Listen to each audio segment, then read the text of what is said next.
Herkese selam. Hoş geldiniz tekrardan. Öncelikle nasılsınız? Çünkü ben hiç iyi değilim. Havalar böyleyken kendimi hiç iyi hissedemiyorum arkadaşlar. Arkadaşlar bahar gelmiyor ve gelmeyecek gibi de görünüyor. Yani sürekli yağmur, yağmur, yağmur, karanlık, karanlık, karanlık. İçim karardı. O yüzden kendimi hiç iyi hissetmiyorum. Bir an önce bahar gelmesini, bir an önce çiçeklerin açmasını ve güneşin doğmasını istiyorum. Teşekkürler. Bu aynı şey gibi bir bilgiydi yani. Eurovision'da karamsar şarkı, yavaş şarkı istemiyorum. Artı bir an önce baharın gelmesini istiyorum. Okey. Şimdi şarkılara geçelim. Daha fazla uzatmayalım. Bir an önce şarkılarla içimizin baharını yakalayalım. Yakalayabilirsek ilk şarkı buna hiç uygun değil. Bakalım. Evet, şimdi ilk ülkemiz Albanya, yani Arnavutluk.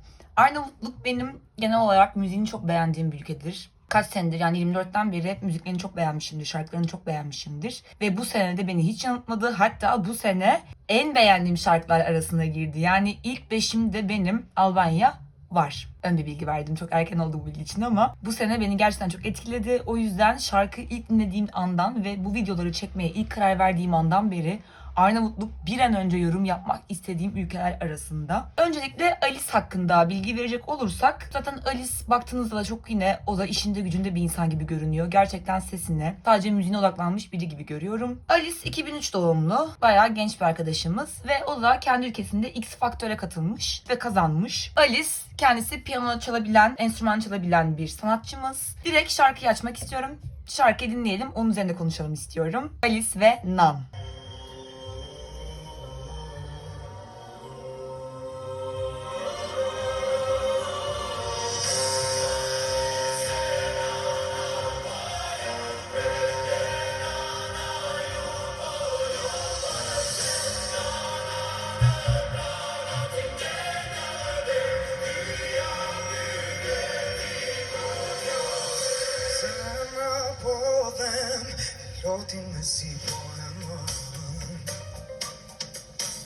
Też boli to, co mi bak, to harowani, bo je potin, ja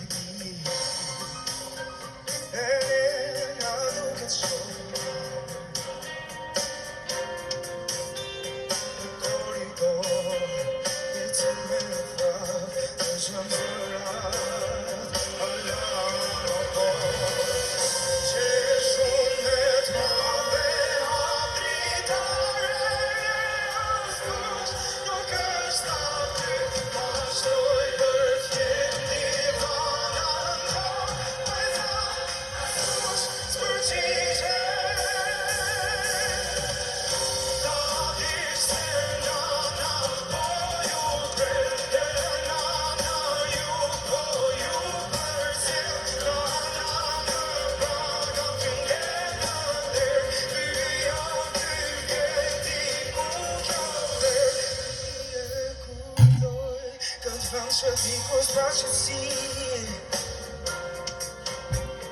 Şimdi yani şarkıyı bilmemek için kendimi yine çok zor tutuyorum. En baştan şu şarkıyla ilgili biz şöyle şeyler yaşadık arkadaşlar. Şarkıyı dinledik ve şarkının nakarat kısmı var. Koro söylüyor. Orası mı nakarat oluyor bilmiyorum ama bu koronun söylediği çok etkileyici bir nakarat var ortada. Ve tabii bu şarkıyı ilk dinlediğimizde sürekli aklımıza şu dönüyor. Yani bu şarkı bir şarkıdan alıntı. Yani böyle olur ya, bir şarkı dinlersiniz ve şarkı çok aklınızda kalır. Bilmiyorum o duyguyu yaşayan var mıdır yani, şimdi çok böyle dillendiremedim o duyguyu da. Yani dinledik şarkı yok diyoruz, yani bu şarkı var. Bu şarkı bir şarkıdan alınmış. Eşim diyor ki bu bir Yunan şarkısı. Yunan'dan alınmış bir şarkı. Bana da çok Türkçe bir şarkıymış gibi geliyor. Yani böyle 3-4 gün neydi acaba bu şarkı, neydi gibi şeyler düşündüm. Ve bir noktadan sonra şeye benzettim. Can kırıklıkları. Hayır, alakasız. Falan filan derken eşim tabii bunu bayağı bir kafaya taktı. Ve biz şöyle bir bilgi, şöyle bir bulgu elde ettik arkadaşlar.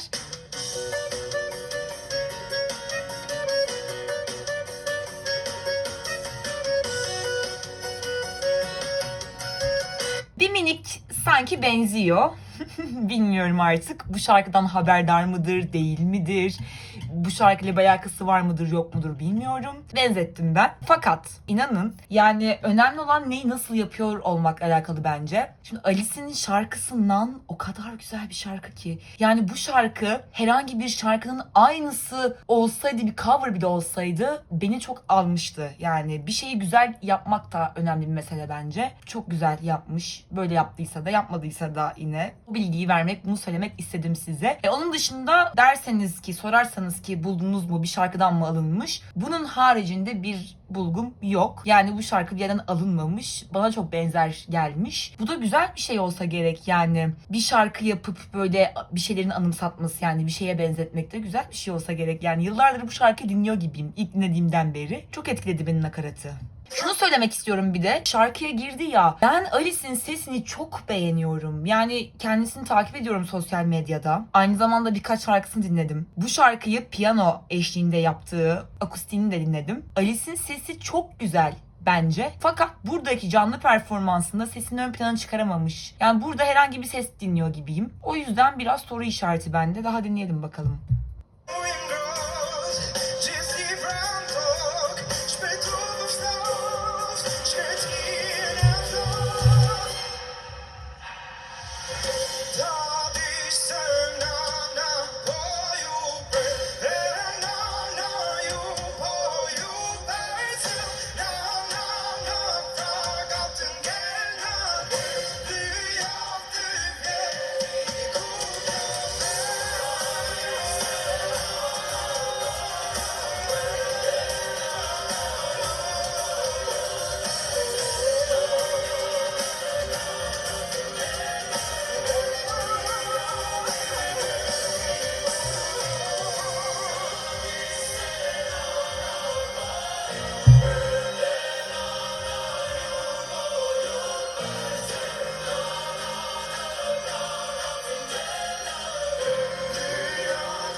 Öncelikle arkadaşlar şunu söylemek istiyorum. Ben Arnavutça dilini çok beğeniyorum. Yani Fransızca da bence öyle bir dil. Fransızca ne söylersen söyle o kadar güzel çıkıyor ki şarkı anında. Yani ne söylediğinin bir önemi yok. Ritminin bir önemi yok bence. O kadar güzel bir dil ki zaten çok güzel geliyor kulağa. Ben Arnavutçanın da böyle bir dil olduğunu düşünüyorum. Yani benim fikrimce bu. Benim kulağıma çok hoş geliyor. O yüzden şarkının Arnavutça olması da şarkıya ayrı bir hava katıyor bence. Sonrasında şunu söylemek istiyorum. Bu şarkıyı ilk dinlediğimizde tüyler diken diken olmuştu. Ben bu şarkıyı muhtemelen 200.ye falan dinliyorum. O yüzden artık aynı tepkiyi vermiyorum. Fakat yani gerçekten mesela dün akustiğini dinledim. Piyano cover'ını yapmışlar. Onu dinlediğimde de yine tüylerim diken diken oldu. Bu çocuğun sahnesini izlediğimde de öyle olacağına eminim. Ve şunu bekliyorum. Ben normalde Eurovision'da sahnede de yani dramayı çok seven bir insan değilim. Böyle yavaş yavaş hikaye anlatıyor. Abi hayır diyorum ama yapacaksan da bence böyle yapmalısın. Ve bu hikayenin, bu şarkının sözleri muhteşem. Şarkıda annen seni hep bekler. Onu çok anlamadım, bir anne kaybının arkasından yazılmış bir şarkı gibi mi? Yoksa annenin her zaman seni bekleyeceğiyle mi alakalı ya da bir savaş şarkısı mı? Orasını çok net anlamadım. Bilen varsa, hikayesini paylaşmak isteyen, anladığını bizimle paylaşmak isteyen varsa lütfen yorumlarda yazsın. Fakat hüzünlü bir şarkı, anneyle alakalı bir şarkı ve sözlerini de bilerek dinlesem, hani direkt sözlerini anlasam, öyle dinlesem beni çok hüzünlendirecek bir şarkı olduğunu da eminim. Çok güzel yansıtıyor duyguyu. Umarım sahnede böyle bir hikaye yazar. Yani ben böyle işte anne kız işte kendi gençliğine gönderme yapan falan filan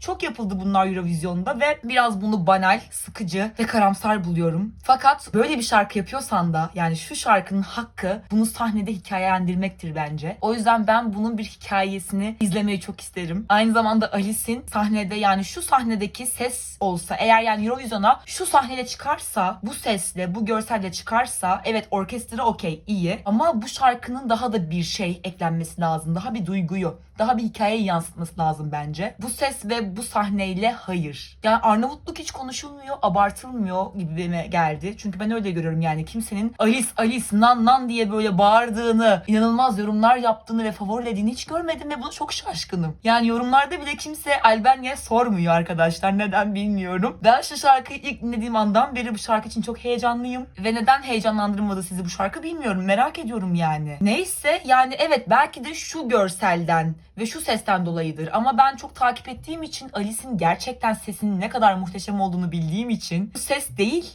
Ve inanıyorum ki Eurovision'da inşallah Alice lütfen gerçekten o sesini ortaya koyarsın ve muhteşem bir sahne yaratırsın ve öyle seni izleriz ve deriz ki işte ya buymuş. Ve hiç kimsenin beklemediği ve bir anda wow Arnavutluk neymiş böyle dediği bir şarkı ve sahne ortaya koyarsın umarım. O şekilde olacağını düşünüyorum ve heyecanla bekliyorum. Benim için Arnavutluk ilk 3 değil. Çünkü dediğim gibi 3'te çok daha başarılı sanatçıların olmasını istiyorum. Bence var. Ama Arnavutluk ilk 3'e girerse asla ama asla üzülmem ve çok mutlu olurum inanın bana. Yani gerçekten ilk 3'e bence girmesi gereken şarkılardan biri. Ses olarak, şarkı olarak akılda kalıcı bir kere. Biz bu şarkı dinledik ve bir hafta bu nakaratı seslendik. Aklımızdan hiç çıkmıyor bu nakarat. Dediğim gibi bence Eurovision'un asıl yakalamak istediği şey bu. Eurovision'da asıl önemli olan şey bu bence. Akılda kalıcılık. O yüzden şarkı ve ses ve sahne orkestra yapmış zaten ve piyano çalabilen bir insan, bir sanatçı. O yüzden ben sahnede piyano da çalmasını çok isterim. Sürprizlerle dolu olacak bence. Bakalım göreceğiz. Merakla bekliyorum. Derseniz Eurovision'da sence ne olacak? Albanya bence Eurovision'da 8 diyorum. Arnavutluk bence Eurovision sıralamasında 8. listede olacak. Heyecanla, merakla bekliyorum.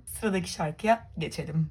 Evet arkadaşlar, sıradaki ülke neden bu kadar beğenildiğini, neden bu kadar konuşulduğunu, neden bu kadar favori görüldüğünü asla anlayamadığım 3 ülkeden ikincisi olan Avustralya. Şimdi öncelikle Avustralya'nın neden Eurovision'a girdiğiyle alakalı biraz bilgi vereceğim. Edindiğim bilgiler kadarıyla, bildiğim kadarıyla. Eurovision Avrupa'da olan bir müzik yarışması olduğu ve Avrupa ülkeleri katıldığı için Avustralya neden katılıyor gibi soru işaretleri var. Ben bunu geçen sene araştırmıştım ve şunu öğrendim. Avustralya Eurovision'u çok takip eden, çok seven ve her Eurovision zamanı Eurovision ruhunu kendi ülkesinde yaşatan bir ülke. Ve sonrasında Eurovision'da bunu görüyor ve diyorlar ki madem bu kadar seviyorsunuz, bu kadar katkınız da var Eurovision'a. Sonuçta izliyorsunuz, bir şekilde reklamını yapıyorsunuz. O zaman buyurun gelin katılın diyorlar. Bu ilk hangi yılda hatırlamıyorum. Şimdi güncel araştırmadım çünkü.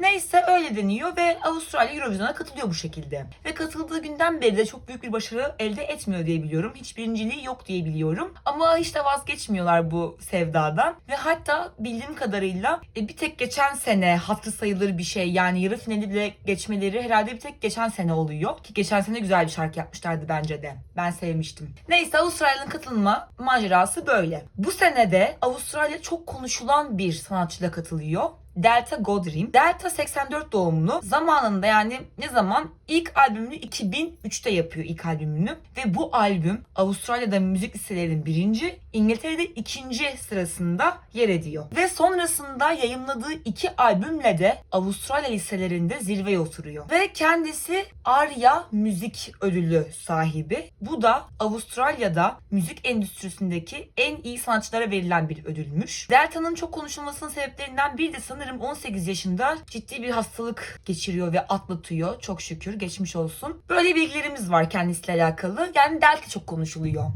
Neden Eurovision'a bu kadar bilinen, bu kadar olmuş bir sanatçıyla girdiklerini de inanın bilmiyorum. Belki de Avustralya çok büyük bir başarı elde etmediği için bu sene de böyle olsun demiş olabilirler. Bilmiyorum. Şimdi şarkıyı izleyelim, dinleyelim. Bakalım biraz da şarkı hakkında konuşalım.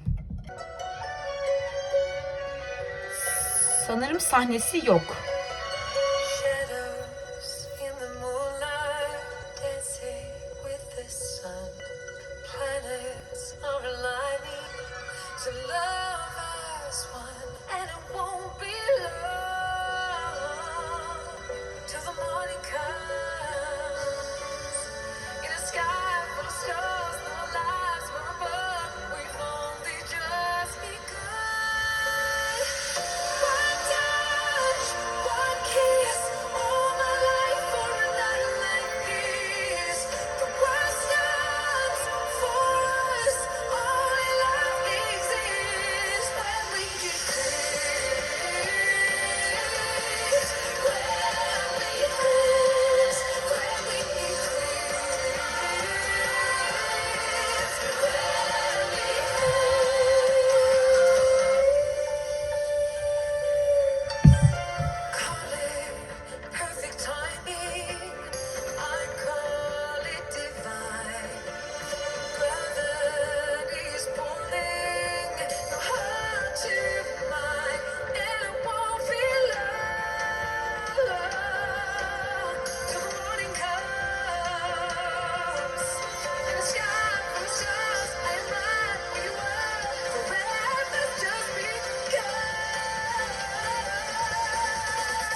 ablacığım bir şey soracağım. Sen piyanistsin ya. Çok tecrüben de var, yıllardır bu işin içindesin. Bu piyanistliğini, tamam piyano kullanmak istiyorsun. Sahnede bunu yapacaksın anladığım kadarıyla. Yapman da gerekiyor. Çünkü elinde böyle bir yetenek var senin. Bu mu peki, yani bu mu? Bilmiyorum, bence bu olmamalı. Yani sen yıllardır bu işin ehliysen ve piyano sokacaksan sahneye, bu olmamalı bence. Zaten şarkıda can alıcı bir şey yok. Bari piyanodan yürüse miydin sanki?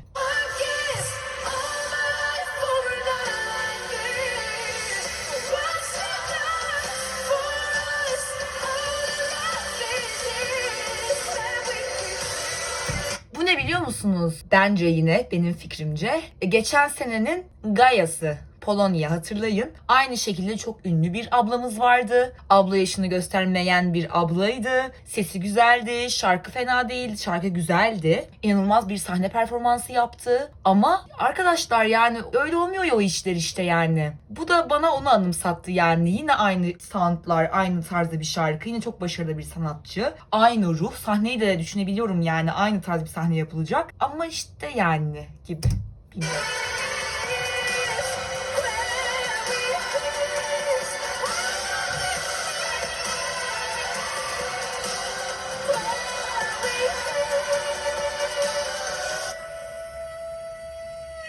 Şarkı bitti. Ne kaldı aklınızda bu şarkıyla alakalı?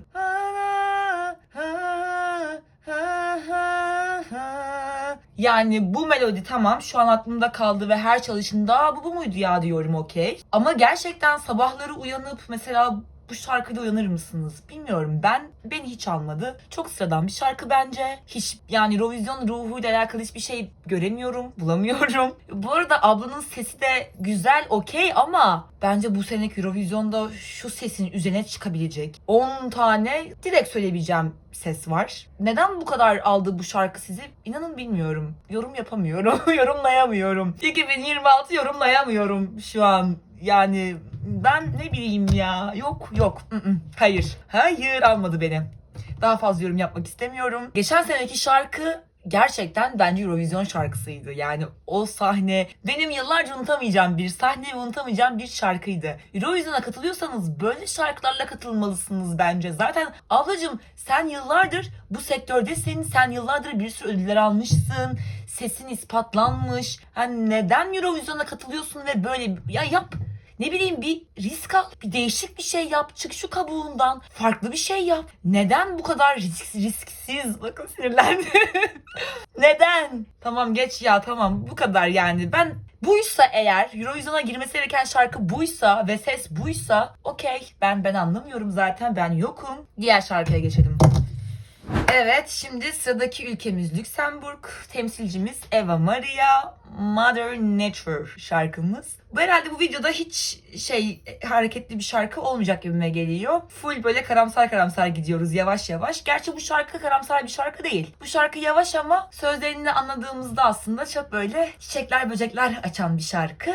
Ama yavaş bir şarkı. Şimdi Eva Maria ile ilgili biraz bilgi vereyim size. Eva Maria 20 yaşında, 2005 doğumlu ve müzikle tanışması, müziğe başlaması şöyle oluyor. Kendisi henüz 3 yaşındayken Eurovision'da Alexander Rybak'i izliyor. Onun o kemanını izliyor ve çok etkileniyor. Keman çalma kararı alıyor. Ve sanırım müziğe başlaması da o gün o yarışmayla oluyor diye düşünüyorum. Ve sonrasında müziğe pir başlıyor arkadaşlar. Violinde kendini çok ustalaştırıyor diye gördüm. Violin, keman, gitar ne varsa ne bulduysa çalıyor ve müziğe bayağı 4 elle 4 kolla sarılıyor. Bu sene 2026'da Mother Nature şarkısıyla katılıyor. Gelin şarkıyı dinleyelim ve izleyelim.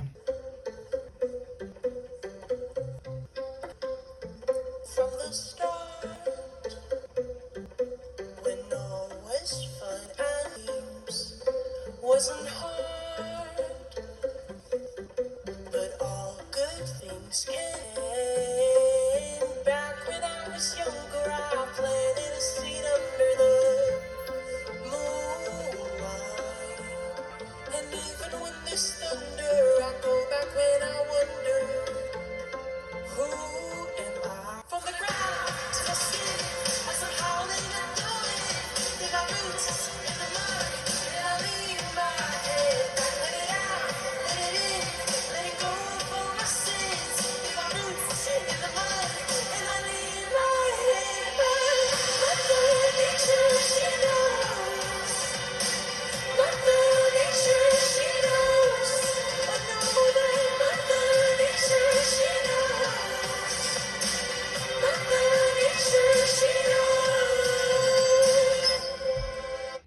şey söylemek istiyorum arkadaşlar. Birincisi çıplak ayakla katılmış. Bu her sene mutlaka oluyor ya, bir çıplak ayaklı. Genelde çıplak ayakla katılanların işte birinci olacağı falan filan düşünüyor. Galiba Loren'de mi başlamış bu, yoksa kimdi o ya? Yine olmuştu da, yani o çıplak ayak bir kere bir esinlenme. İkincisi, geçen sene bu doğa konseptli işte bu tarz soundlar, işte bu tarz sözler. Bunu geçen sene Burman bahsediyorum hep bundan, ama onlar bunu en iyi şekilde yaptı. Yani bu temanın daha üzerine geçemez kimse bence. Bir de bir şey daha birine benzetmiştim ama dur biraz daha izleyelim bakalım. Ya sesle ilgili şimdiden konuşayım mı bilmiyorum da, yani bu kadar müzikle ilgilenen, bu kadar eğitimler alan ve Eurovision'a katılan birinin sesinin böyle olmasını ben açıkçası beklemezdim. Hiçbir şey yok. Yani rahatsız eden bir ses yok, evet, ama bu sahneye çıkacak bir ses de var mı? Bilemedim. Mother Nature, she knows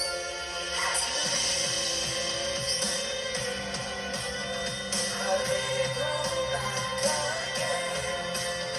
And I learn to love myself again. Even when there's thunder, oh, I don't have to wonder. Who am I?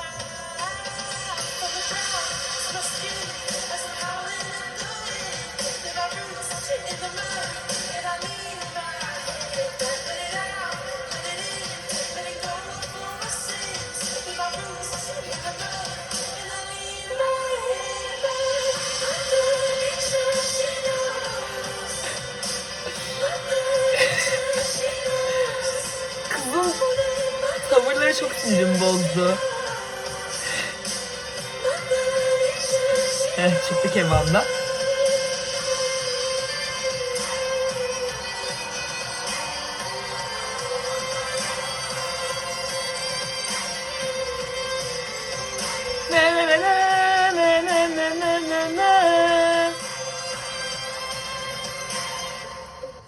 Tamam, kemanı kullanacağım belliydi zaten. Zaten sen müziği öyle başlamışsın da melodisi bu kadar benzemese miydi? Yani çok farklı bir şey yapamaz mıydı? Ben mi benzettim? Çok aynı gibi değil mi? Ay, çok sinir oldum. Mother Nature, she knows. Mother Nature, she knows.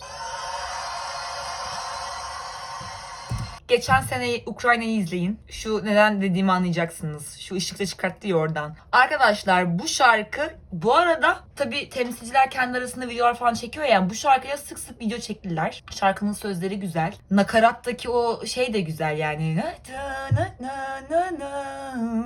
Okey, güzel. Sözleri de işte şey diyor aslında, yani doğadan geldik, doğaya gideceğiz gibi bir anlamı var şarkının sözlerinin. Sözleri anlamlı. Fakat şimdi şu müzik, şu görsel hiç özgün değil. Söylediğim isimlere, söylediğim şarkıları lütfen vaktiniz varsa bakın. Şimdi Alexander Rybak, Fairytale. Bu arada telaffuzlarım çok yanlış olabilir, kusura bakmayın ve dalga geçmeyin lütfen, ama Alexander Rybak'in performansı. Geçen sene Ukrayna'nın, Bird of Prey miydi? Geçen sene Ukrayna. Sonra Jeremy Hale, yine Ukrayna bir önceki sene. 2024 Ukrayna. Bakın. Sonra kim var burada saydık? Çıplak ayaklı olanlar Ulvihem miydi? Öyle bir isim. Yani o kadar çok görselin karması ki, zaten geçen sene Letonya dedik. Burman Lemon bilmem ne. Bu ablamız oturmuş her sene Eurovision'u izlemiş. Oradan bir şey, oradan bir şey, oradan bir şey almış ve hepsini harmanlayıp bomboş bir sahne yapmış bence. Yani Eurovision'u çok sıkı takip ettiğin çok belli ve bu elde ettiğin donelerle yapılabilecek en sade, en boş şeyi yapmışsın. Haksız mıyım? Haksız mıyım? Bilmiyorum. Bakın, şarkı çirkin bir şarkı değil. Ama alıcı bir şey yok. Yani sahne yok, muhteşem bir ses yok, muhteşem bir şarkı yok. Açıp böyle sabahları açtım abi radyomu, tamam mı böyle? Günüme uyandım. Yüzümü yıkadım, bakımlarımı yaptım, mutfağa gittim, kahvemi yaptım. Çok iyiyim, muhteşemim. Hani şarkının ruhu bu. Ama yani şu görsel, şu şarkı, Eurovision nasıl ya? Neden? Bilmiyorum. Aşırı sinir oluyorum böyle şeylere ya. Of. Bilmiyorum arkadaşlar. Şu şarkının yarı finali geçmemesi lazım bence. İnanın benim Eurovision listemde bu şarkı yok. 20. bile değil. Değil. Bu kadar. Kapat. Bu kadar. Söyleyeceklerim bu kadar. Ve sıradaki ülkemiz Almanya. Bu kadar düşüşten sonra biraz yukarı çıkacağız Almanya ile beraber. Geçen sene Almanya neydi öyle ya? Geçen sene favorilerim arasındaydı. Yani Eurovision nazarında da değil sadece. Genel olarak benim müzik listemde de favorilerim arasındaydı. Sürekli işte böyle bir yıl geçirdik eşimle beraber. Ve Almanya çok başarılı elde edebilen bir ülke değil Eurovision'da diye biliyorum. Hiç birinciliği de yok sanırım ve geçen sene yüksek oy aldıkları için bayağı şaşırmışlardı. Sonra bayağı da remixlerini her şeylerini yaptılar zaten sonrasında. Neyse geçen seneden sonra bu sene Almanya beni biraz üzdü. Fakat Sarah Angels, yani Angels diye mi okunuyor bilmiyorum. Angels neyse. Şans eseri böyle timeline'ına düştü Instagram'da ve eşiyle beraber çok tatlı videolar çekiyor. Yani hanımefendinin özelinde konuşacak olursak ben kendisine bayıldım. Fakat şarkıya çok da bayılamadım. Hatta şarkı ilk defa sizinle beraber sonuna kadar dinleyeceğim muhtemelen. Çünkü benim için hayır. Ama bakalım belki şimdi fikrim değişir. Bu arada kendisi 92 doğumlu bir hanımefendi. Çok da aşırı bir bilgi bulamadım kendisiyle alakalı. Varsa bilmemiz gereken bir şey yazabilirsiniz. Şimdi şarkı açalım ama önce şarkının ismiyle alakalı da biraz sıkıntılarım var. Ya Fire ismi sanki kullanıldı. Geçen sene Norveç yapmamış mıydı Fire? Yanlış mı hatırlıyorum? Update edin beni çünkü ben çok kafam çok karışıyor bende. Çok bilgi karışıklığı yaşıyorum ve böyle ekran başında konuşurken bir anda böyle bilgiler karışıyor. Ben öyle hatırlıyorum. Bence Fire hiç özgün bir isim değil. Konsept hiç özgün bir konsept değil. Ama gelin bir izleyelim bakalım. Gerçekten bunu da ilk defa izleyeceğim.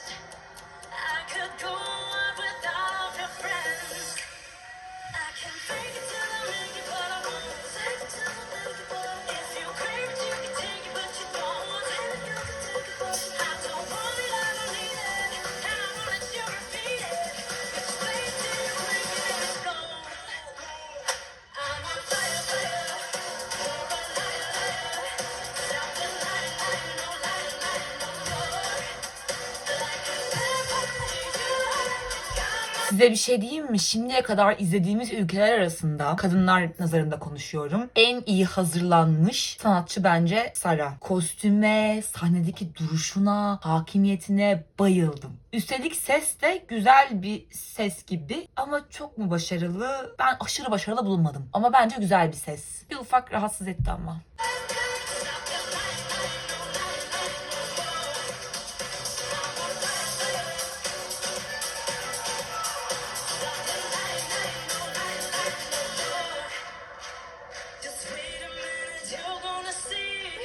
Ay çok güzelsin.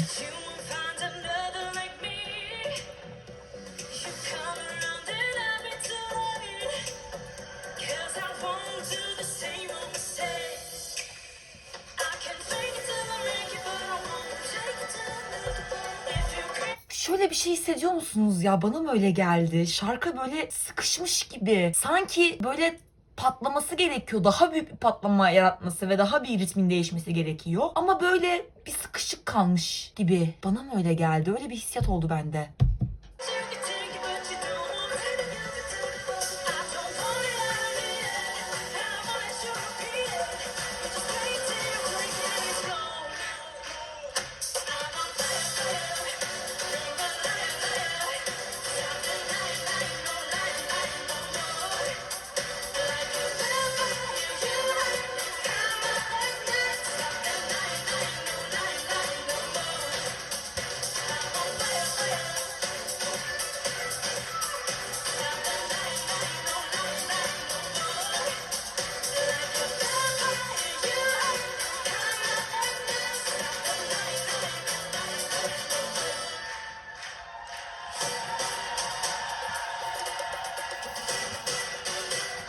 Güzel.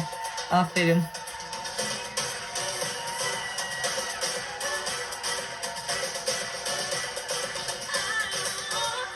Hadise diyebilir miyiz?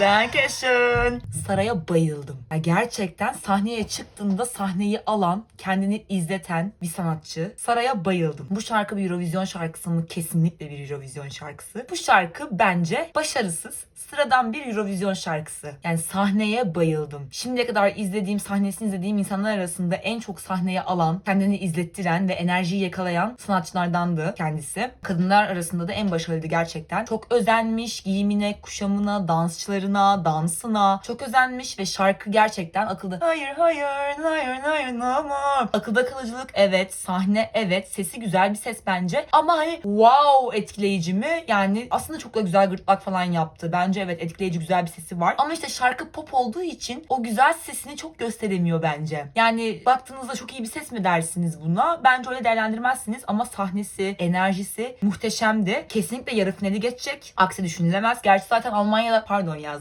zaten biliyorsunuz ki Almanya, İsviçre, İsveç, Fransa, İtalya, İspanya mı yanlış mı biliyorum? Direkt geçenler arasında. Almanya var mı yok mu? Var, Almanya var ya. Neyse. Ya bu şarkı kaçıncı olur? Bu şarkı 20 demiş miydik? Bu şarkı beni düşündürüyor ya. Bilmiyorum. Bu şarkının kaçıncı olacağıyla alakalı fikrim yok. Bence bu şarkı arada kalacak ama bence çok başarılı bir sahne, başarılı bir şarkı. Eurovision şarkısı. Ama inanın yani bu şarkının kaçıncı olacağıyla alakalı net bir fikrim, bilgim yok. 20 diyorum. Ya 20 ya işte 15. 15 ile 20 arasında bir yerde bu şarkı bence. Siz ne düşünüyorsunuz bu şarkıyla alakalı? Bakalım. Kaldım böyle kaldım. Sıradaki şarkımıza geçelim bakalım.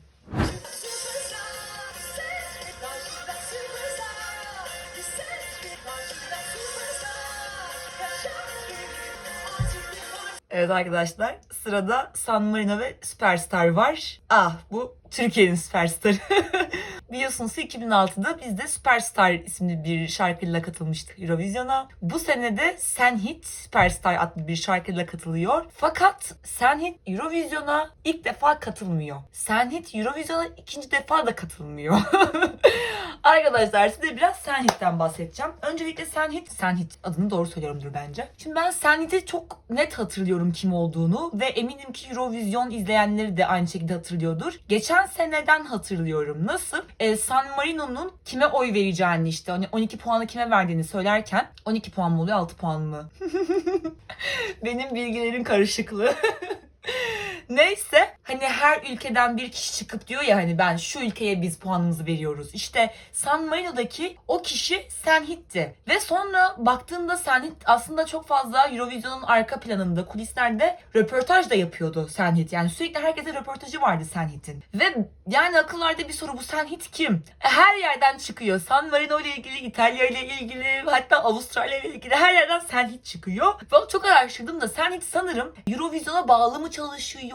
Bu Senhit kim? Sunuculuk yapıyor, müzisyenlik yaptığını gördüm. Yani kim bu Senhit arkadaşlar? Lütfen hani çok uzun zamandır Eurovision'u takip eden ve bilen varsa yorumlarda beni bilgilendirmek amacıyla yazsın. Yani ben de her şeyi bilmiyorum aslında yani biraz araştırıyorum. Önüme düşüyor. Oradan oraya giriyorum gibi bir şey oluyor. Çok fazla bilgim yok benim zaten bunlarla alakalı. O yüzden bilgi de edinmek istiyorum aslında. Ve bilgisi olan varsa lütfen yazsın okuyorum, okuyacağım da. Neyse şimdi Senhit'in Eurovision macerasından biraz bahsedeceğim. Arkadaşlar Senhit Eurovision'a şöyle ki 1979 yılında daha annem bile yok benim bu tarihte. Kendisi ilk o yıl Eurovision'a katılıyor San Marino'da ve daha sonra 2011'de de katılıyor. Sonrasında 2020'de de katılmaya niyetleniyor. Katılacak fakat 2020'de biliyorsunuz pandemiden dolayı Eurovision iptal oluyor ve sonra bir sonraki yıl giriyor. Yani 2021'de ve 2021'de de 22. oluyor. Ve derken şimdi kaç oluyor? 4. kez. Senhit 4. kez Eurovision'da. Hadi bakalım Senhit ne yapmış? Superstar. All the boys in the back, wearing black, looking like they're after something. Yeah. All the girls on the floor, looking for something more like it's all or nothing.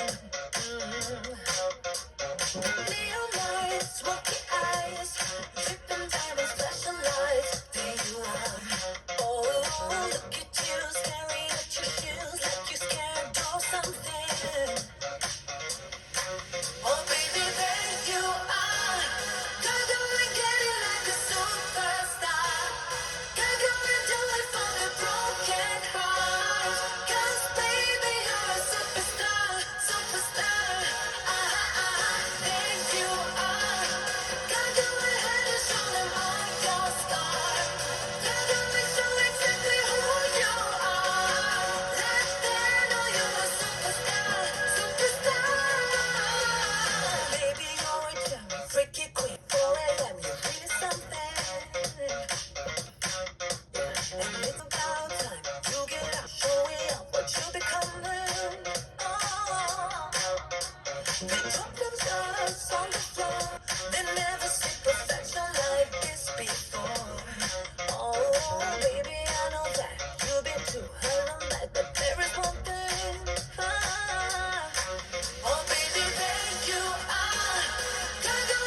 Danslar fena.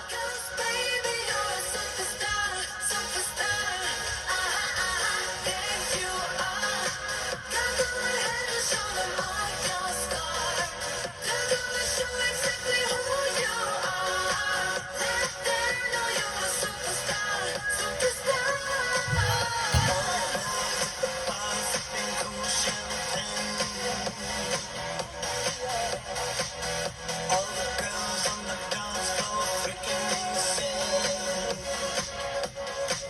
You're a super. Oh baby, there you are. Got me getting like a superstar. Bakın. İzleyiciler arasında danslar var. Güzel.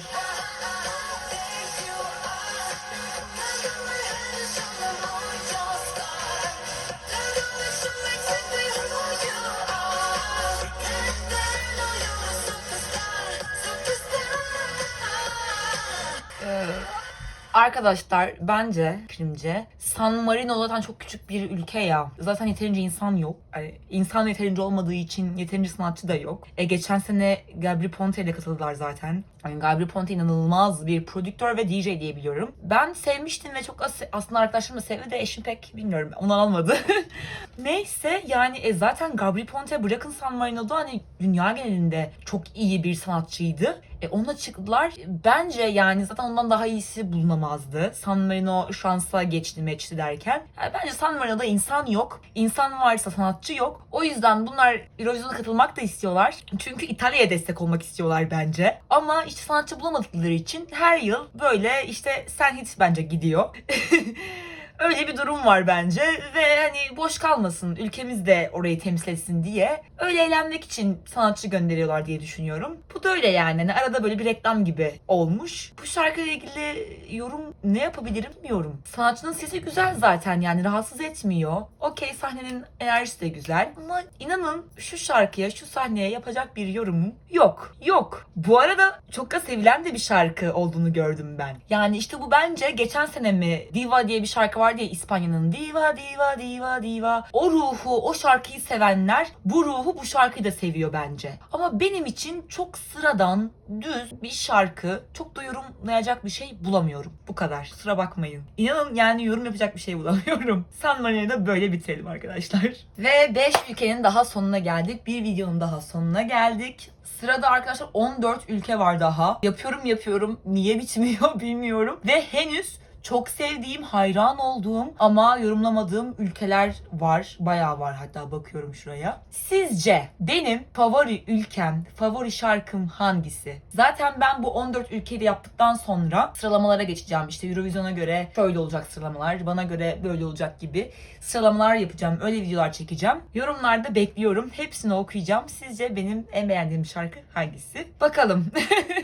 Sizin de düşüncelerinizi merak ediyorum yani. Benim az çok anlamışsınızdır ne sevdiğimi, ne sevmediğimi. Ona göre siz benim fikirlerim, benim zevkim hakkında ne düşünüyorsunuz? Bunu merak ediyorum. Yorumlara yazın bakalım. Evet arkadaşlar, bol müzikli, bol gösterili, bol Eurovisionlu bir hafta diliyorum size. Ve videonun sonuna geldik. Videoyu bitiriyorum. Kendinize iyi bakın. Havalar çok kötü ama havalar nasıl olursa olsun sizin havanız her zaman güzel olsun. Kendinize iyi bakın. Görüşürüz.